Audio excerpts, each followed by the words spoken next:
Ronaldo is the greatest football player of all time. Is the statement I just made a fact or an opinion? That statement is obviously a fact. I mean, Ronaldo's the greatest player of all time. There's no doubt about that. But putting all jokes aside, that statement is actually an opinion. Now, you may already be wondering that, oh, this video is just going to be about facts versus opinions. Such an easy topic, right? Well, you'd be dead wrong. While it is easy to distinguish between facts and opinions, there's also a third criterion known as values that often gets overlooked and is key to debating. And so, along with explaining exactly how facts and opinions apply to debate, we're also going to be introducing a third criteria known as values and explaining it in a debate context and in the general and broader speaking context. Before we dive into talking about facts, opinions, and values, though, let's first talk about why arguments actually matter outside of a debate context. You might think that arguments are just about debating, right? About whether or not maybe something is a good idea, like a certain policy, for example, in our government. But arguments themselves have a broader context than just debate. They could be things like asking your parents to extend your curfew, or maybe arguing with your coach about whether or not you should be the star player or leading player. These things are all arguments because you're still making an argument and arguing for something. And while that may be quite self-explanatory or something that you've already heard, it's important to take this into account because when you actually learn about argumentation, you shouldn't just be thinking that, oh, this is only a debate thing. You should be thinking that this is something that can help me with a broader context and something that can help me in life and throughout my journey as I go on, whether or not I choose to do debate, whether or not I choose to become a lawyer, etc. But for now, let's get straight into the different types of arguments. The first type of argument is facts. Facts are like your evidence, and they are truthful statements that actually contain useful information. For example, a fact could be the US spends the most amount of money on its military budget. That's a fact that can be verified by thorough research and by a basic Google search. The second type of argument is an opinion. Opinions are beliefs made by our own minds that have self-bias in them or just contain bias in them in general. They could be things like conclusions that we draw or just general statements that we say out of our own minds. For example, one could say that the US spending the most amount of money on its military is a bad thing. That would be an opinion because people could disagree with it. It's not necessarily backed by evidence, even though there could be evidence for it. And so, while there may be some people in support of it, there's also people who are widely against it, which is what makes it an opinion because certain people can choose whether or not it's right or whether or not it's wrong. The third type of argument is a value. Values simply state what matters most. And for example, certain values could be fairness, freedom, equality, etc. These are all values because they explain what matters in context of an argument or what matters in context of an idea.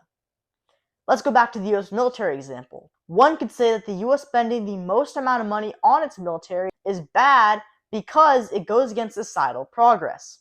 In this case, the idea of societal progress would be your value because it's what you value most in this case, and it's what you're trying to argue for.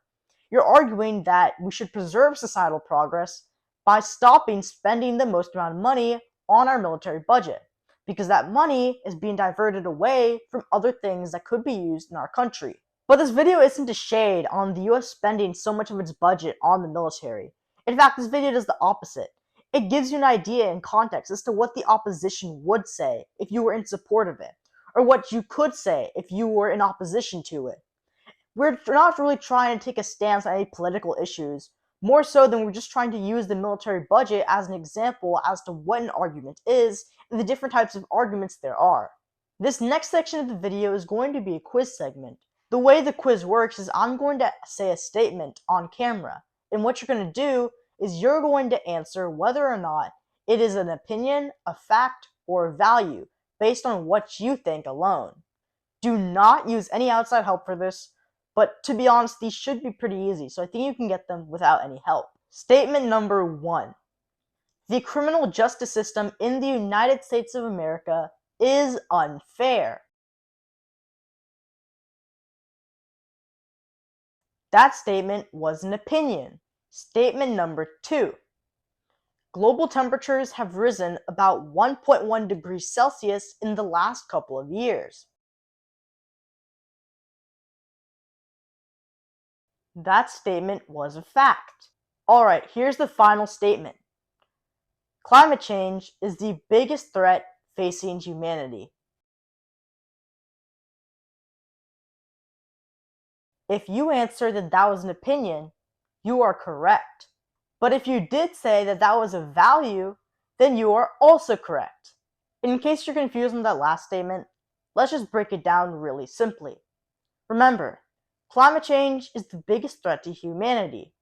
That statement is saying that, one, climate change is the biggest threat, meaning that they think, or the person who is saying this, believes that climate change is the biggest threat to humanity. And they believe that above all these other issues, such as murder, nuclear weapons, etc., climate change is the one above them all. Now, this is not necessarily true. There could be issues that are more important in someone else's eyes that are bigger than climate change. And in fact, most of you probably won't even believe climate change to be the biggest issue. Now, this is also a value because this person is talking about what they care about. Climate change itself is the value. It's the biggest threat to humanity, and that's why we should value it the most. Because climate change in their eyes is what matters most. Now let's talk about how you can use these types of arguments in your knowledge that you've gained from this video to build an actual debate argument. Take the topic of school uniforms, for example. At first, it seems like a pretty simple topic, but we can actually turn this simple topic into a very complex idea. Let's start with a fact. Schools report fewer incidents of misconduct whenever they have a dress code policy. Next, let's build on that fact with an opinion. Schools have a more focused and better learning environment when they have a uniform or dress code policy. And finally, let's top this all off with a value. Uniform policies give students an equal chance of succeeding by removing distractions in their learning environments. If you were able to follow that very basic structure of a debate argument, then congratulations, because you have just discovered the core structure of almost every debate argument there is to know.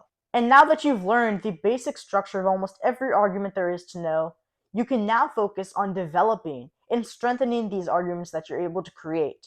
And so tune in to our next videos in this series of argumentation as we dive more into how to actually properly make an argument and how to properly structure and develop arguments as a whole. Make sure to like and subscribe for more educational videos, and I'll see you very soon. Peace.